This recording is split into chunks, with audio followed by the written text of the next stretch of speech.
Paling kita bisa berharap timnas menang, udah alhamdulillah Pak. Lawan Jepang.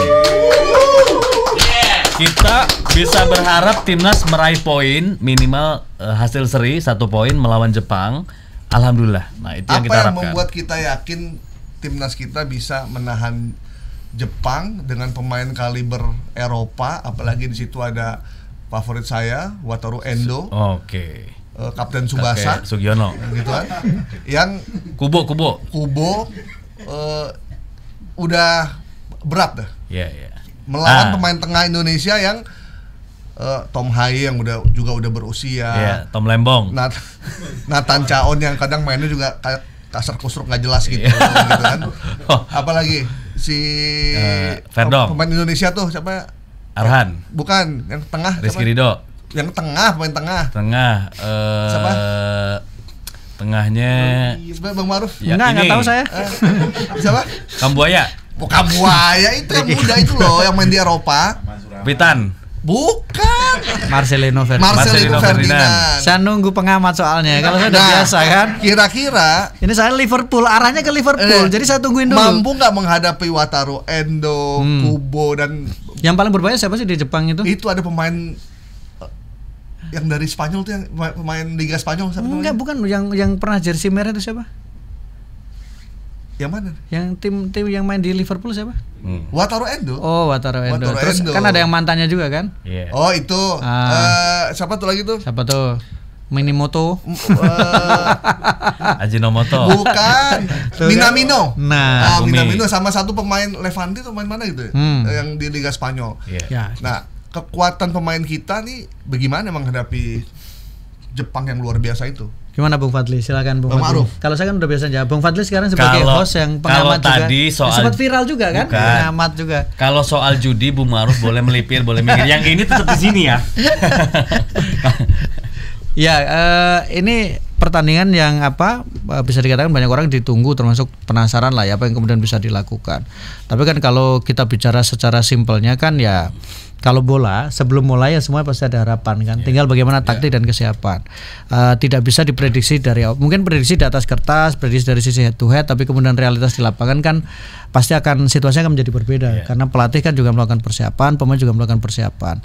Misalnya kita tarik ketika pertandingan Indonesia menghadapi China, kita kan begitu optimis bahwa kita bisa melakukan sesuatu menghadapi China. Dan karena kita trennya bagus menghadapi Australia, menghadapi Arab Saudi, menghadapi Bahrain trennya bagus. Tapi menghadapi China harapannya yang dikatakan sebagai tim terlemah tiba-tiba kita sudah optimis, kita bermain dengan bagus, tapi hasilnya kan tidak sebagus yang diharapkan. Nah, kalau kemudian kita tarik dari case ini, maka kita bisa tarik juga dalam case ketika nanti menghadapi Jepang. Secara materi wah Jepang di atas semua akan mengatakan bahwa Jepang di atas Indonesia. Jumlah pemain Indonesia yang main di Eropa dibandingkan dengan main di pemain Jepang yang main di Eropa jelas tidak bisa dibandingkan. Kemudian kalau kita bandingkan juga bahwa hanya ada dua pemain Indonesia yang bermain di 5 kompetisi elit di Eropa.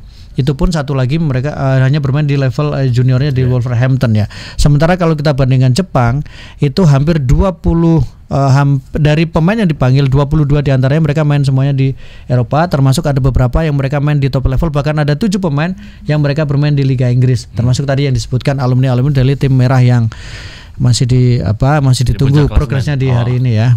Ya awal-awal lah masih panas. Jadi kalau kita bicara dari sisi itu saya pikir ini pertandingan sangat menentukan dan main di kandang adalah menjadi modal tersendiri untuk Indonesia.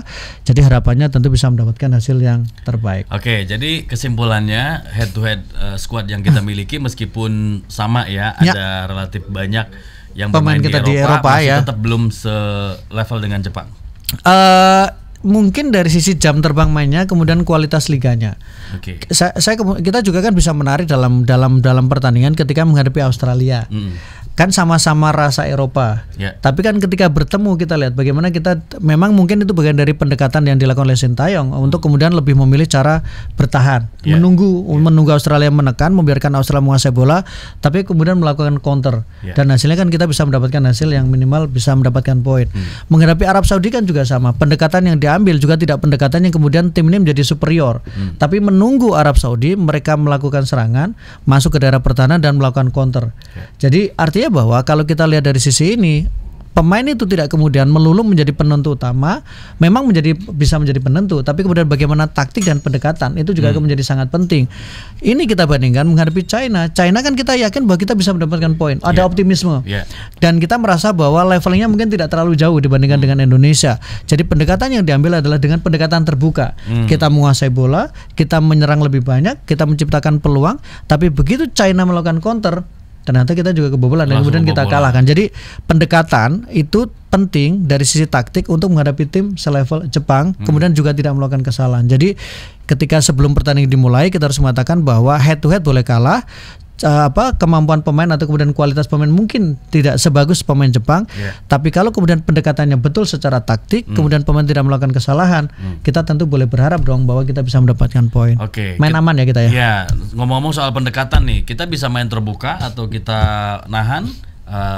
Di partai kandang ini kita seperti apa? Salah satu cara mungkin bisa dilakukan seperti mirip ketika menghadapi Australia, tidak usah terlalu eksplosif, tapi kemudian memang lebih pada keseimbangan. Kan ada kabar juga kan sudah Kevin Dix kan kemudian bisa. Iya, tapi masih nggak bisa nih. Ya, tapi kan kita selalu sering terjadi pemain satu bisa main, ternyata satu tidak main juga. Dan itu juga yang membuat kenapa kemudian Sintayong seperti selalu beradaptasi dengan kedatangan pemain baru.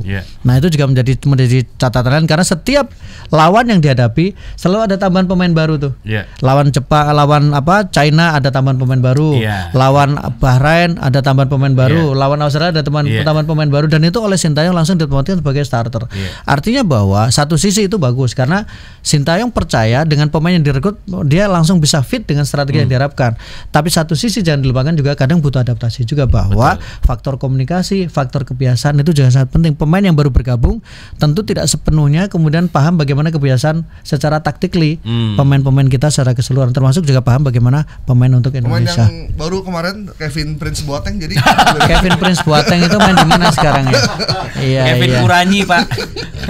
Kalau ini bukan Kevin, kalau versinya beliau bukan Kevin ya. Itu beda cabur. Beda cabur. Kemarin udah disebut, Pak. Oh, sudah ya? Udah. Kalau Bang Fadli nggak mau nyebut Kevin Sanjaya, nggak mau dia. Kok ada apa sih, Bang? Iya, kita ke yang Dix sebenarnya. Oh iya, Dix. Jadi gimana tuh? Apa yang mana? Kevin Dix tuh jago emang.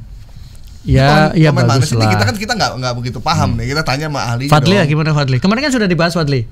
Belum. Sudah dibahas. Kemarin kita nunggu Maruf nggak datang. Sudah dibahas sama Mas Ramdhani Bur, redaktur olahraga Oke Zone. Belum. Keterlaluan berarti nggak menyimak dong, nggak menyimak, nggak boleh begitu. Itu baru proses naturalisasinya karena. Tapi kan sudah pasti mainnya kan. Baru mau. Nah terus tapi kan kemarin klubnya di mana?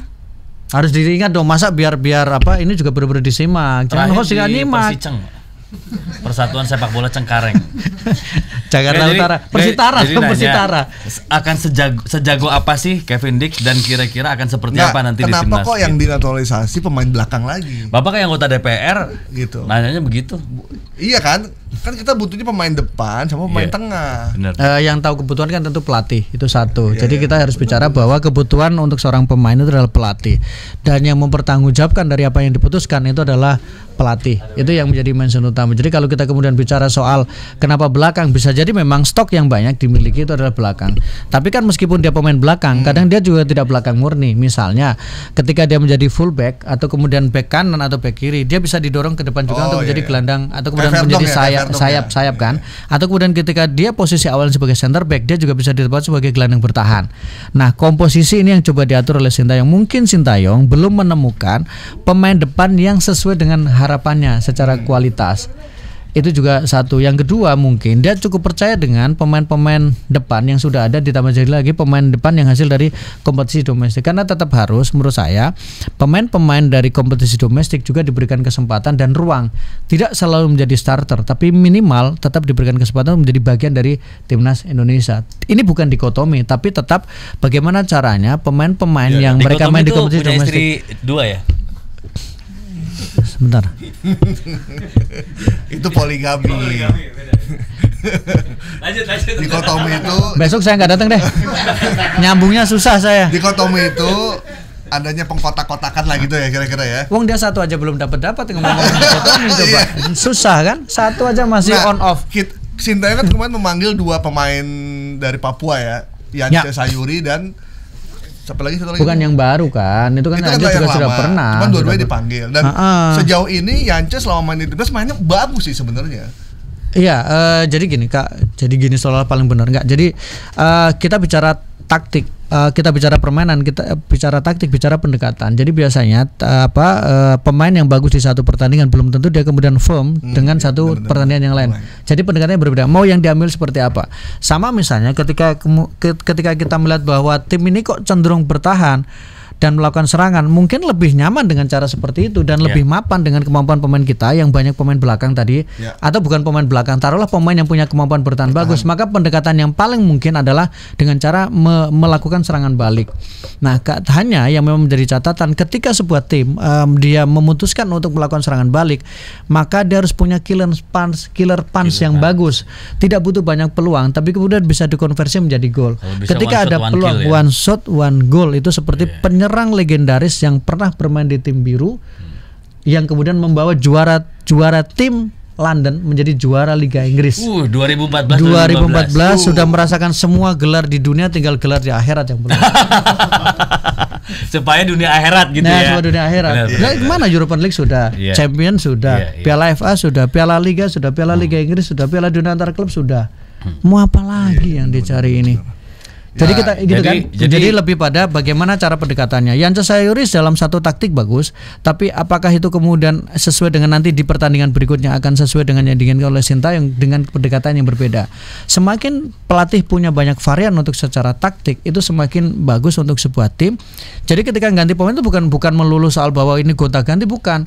Kerangkanya ada. 3-4-3. Tulang punggungnya ada, formasi pakemnya ada. Tapi kemudian penempatan pemainnya mungkin bisa jadi agak berbeda. Misalnya dalam setiap satu pertandingan, Sintayong biasanya pasti melakukan perubahan 2 pemain. Biasanya ada 1 pemain yang di pertandingan sebelumnya tidak main akan main di pertandingan hari ini misalnya.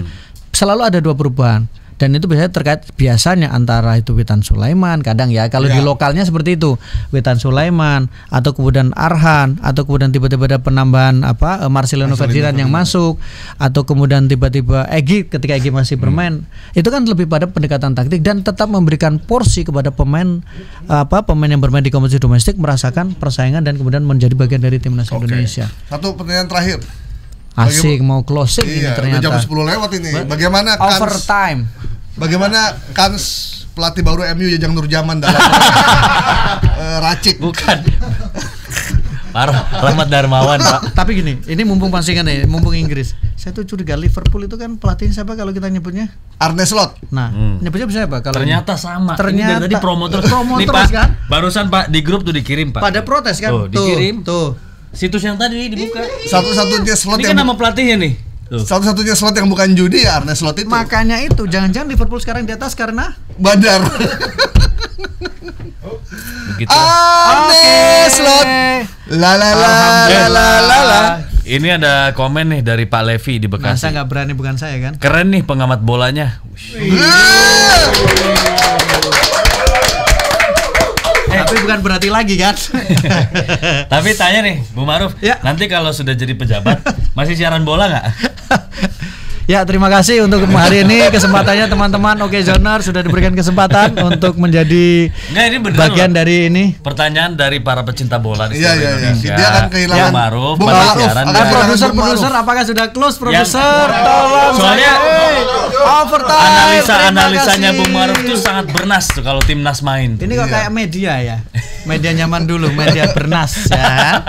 Saya rindu kalau nanti di TV nggak ada lagi. Silakan Bung Maruf. Oke, terima kasih teman-teman semuanya. Sampai jumpa besok pagi. Ngomongnya nggak ada yang secepat ini pace-nya. Iya, terima kasih teman-teman. Ya. Datanya juga kaya. Ketika lagi bicara tuh kayak angka dan saya host dulu, saya terima kasih. Ya? Kayak kereta bus, Pak. Tolong produser, ini udah overtime produser. Oke, kalau menurut saya ini salah satu komentator yang layak dibayar mahal. Tolong produser. Iya. Oke, kita akhiri. Terima kasih, kita akhiri. Komentar-komentarnya itu luar biasa. Benar ya kita. Nanti kita akan menyaksikan pertandingan timnas Indonesia di Stadion Utama Gelora Bung Karno. Bung Maruf nanti siapa? Bukan malam hari ya. Sore hari ya? Iya. Oke. Ini tadi pelatih MU Ruben Onsu gimana? Ruben Onsu ngeri. MU Ruben Sanadi itu. Selalu di awal itu kelihatannya pelatih pengganti itu bagus. Iya. Tapi tiba-tiba endingnya bagus juga sih. Daripada kita nggak aman. Iya. Lebih baik kita ngomongin Drogba. Oke, teman-teman. Terima kasih semuanya. Terima kasih ya. Sehat selalu. Yang jelas para fans MU berharap Ruben Amorim ini bawa tsunami trofi ya. Yang nanti ujungnya Zong juga. Tapi kan nanti kemarin ini atapnya bocor. Old Trafford tanda-tanda apa kemarin itu? Oke, kita lihat juga Liverpool apakah bisa konsisten. Selama masih ada bandar mah aman lah. Gitu ya. Oke, saudara, sampai di sini ya kebersamaan kita di Morning Zone di edisi pagi ini Selasa 12 November 2024 dan juga pendengar Trijaya. Jangan lupa terus ikuti Morning Zone setiap hari dari jam 9 sampai jam 10 waktu Indonesia Barat di okezone.com dan juga YouTube Okezone dan juga Mensi Trijaya FM. Akhir kata saya Fadil Sungkara, Ma'ruf Hairul Murni dan juga Gai Marto Sigit. Terima kasih atas kebersamaan Anda. Selamat pagi, sampai jumpa. Selamat pagi.